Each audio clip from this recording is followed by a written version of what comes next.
McDonald's employees. What is the worst thing that has ever happened in the Playplace? Thanks for the replies, everyone. I didn't realize McDonald's was such a terrible place. Number 1. A lady left her 2 young children in the Playplace 4 hours while she went to the thrift store shopping. Eventually, a nice old woman came and told me they were there and didn't seem to have a guardian present. So, of course, I called the cops. When she finally returned, she admitted that she does it a few times a week. Another time, I was getting ready to lock up for the night, and I noticed smoke coming from under the door of the Playplace. I was quite surprised to find 4 older men smoking pot and cigarettes, sliding and giggling in that Playplace. Number 2. I will now tell you the story of the best thing I ever saw in Playland. This was at Burger King, not McDonald's. In the South, these things are simply called Playland. A few years ago, me and my kids were eating at Burger King, and of course we had to eat in the Playland because kids.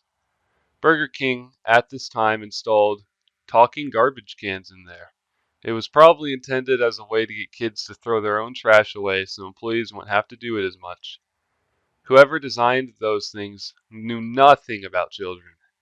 When you put trash into the talking trash can, pushing your garbage in past that plastic spring-loaded flap which says thank you on it, the trash can would say, "Thanks for the garbage," or something like that. You know, things a talking trash can would say. Children know that trash cans cannot actually speak, so each successive child, having been congratulated by the trash can, would do the obvious thing and put his head inside the trash can to see who is in there. Then the spring-loaded thank you flap would swing shut and grab the child by the neck in the manner of a squirrel trap, and they could not get their heads back out, and there would be flailing and muffled screaming, and they would have to be rescued by their mom. This happened over and over and over. Kids of a certain age will put their heads in a talking trash can, even if they just saw the last kid get godded by it. It actually makes them even more curious. Just one kid after another getting choked by this evil instrument of torture. Thanks for the trash. It was the best thing I've ever seen. Kids leave, new kids take their place, new victims for the magic trash can. I never got tired of it. Next time we went to Burger King, there weren't any more, but I hope someday they'll come back for another try. Number 3.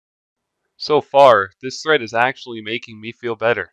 One time, my son pooped his pants in the play area. When I realized he pooped in the play area, I went up and started to clean it. Before I was done, someone told the staff about it. So I'm up there cleaning up poop and see the McDonald's employee.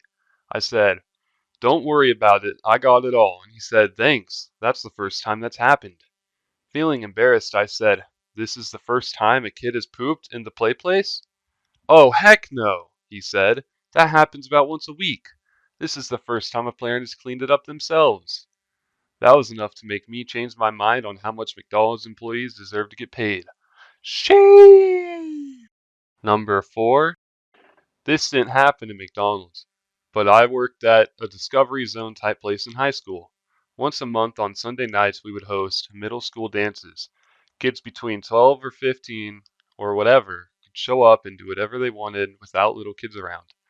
There was always a pretty decent turnout. I saw the following things: kid getting a hand job in the laser tag maze, kid getting a hand job in the ball pit, pretty much just hand jobs everywhere. For a while, a kid from the ghetto JH ran regular dice games that took place on one of the pool tables. I generally let this go. Unused condoms in the quarter/token return in every single arcade game. Girl puked down the slide leading to the ball pit. We figured out she was drunk and she got arrested. Girl and boy came out wearing each other's clothes after a game of laser tag. Unrealted, but my favorite. There was this slightly chubby, awkward, nerdy looking kid there by himself, not really socializing. I think his parents made him go there. I gave a group of girls a ton of tokens, free pizza coupons, free entrance passes, and whatever else to go talk to him. By the end of the night, you could see him out of his shell. He continued to come to the dances and was a social machine after that. I like to think I changed that kid's life somehow. Number 5. McDickhole's employee here. No Playplace in my location, but I'm going to vent about mostly irrelevant things so you'll have some insight about working fast food. Lunch rush, 8-hour shift, hangover as fuck, working the register. People ordering Happy Meal, not specifying which Happy Meal, just saying a Happy Meal. Me, which Happy Meal would you like? Parent bends down to their child to ask. Child mumbles, hides head in shame. Meanwhile, the line is growing longer and the customer is more disgruntled. A bead of sweat begins to form on my brow as the mother tells her child to tell me which meal. An eternity elapses before the mere infant utters its first incomprehensible words. I'm sorry, could you repeat that? Once again, child whispers something to Gaelic. Uh, I'm sorry, I didn't quite get that. Small baby babbles. Parent will not clarify. Time to guess. Orders a large sweet tea, 3 McDoubles, and a large fry.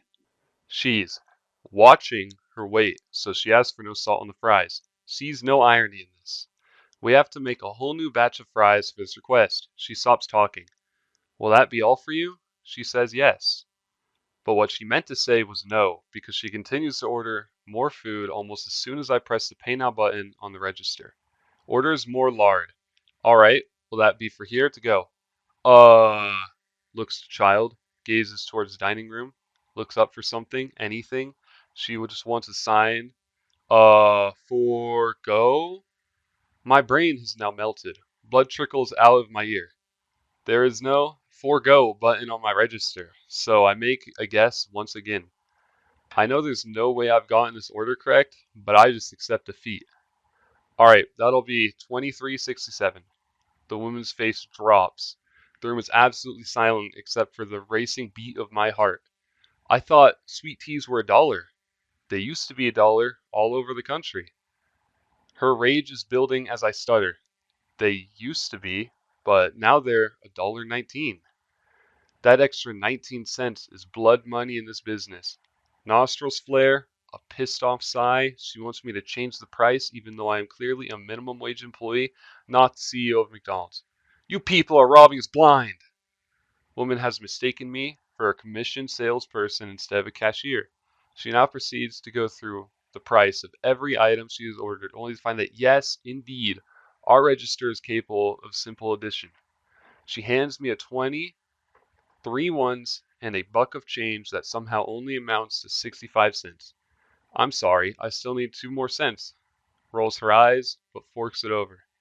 Alright, your order number will be 267. The order has taken all but 2, maybe 3 minutes tops. But by now, the once orderly line has turned into an impatient lunch mob. They feel hunger, not for McChickens or those precious McNuggets, but for blood. I, on the other hand, thirst for liberation. My lips manage to bend awkwardly into a smile as I say, I can help whoever's next. A large man walks over and O Fortuna begins playing. Number 6. Some fucking kid climbed all the way to the top slide and took his goddamn pants off and slid down the slide. Problem is, he shat the whole way down. There was a fucking trail of feces spanning the entire second half of the slide. We only found out because some other fucking kid slid down that slide and came out covered in chunky liquid feces and crying uncontrollably. Wow, McDonald's Playplaces are truly a land of disease. Well, if you guys liked the video, like and subscribe. See you in the next one.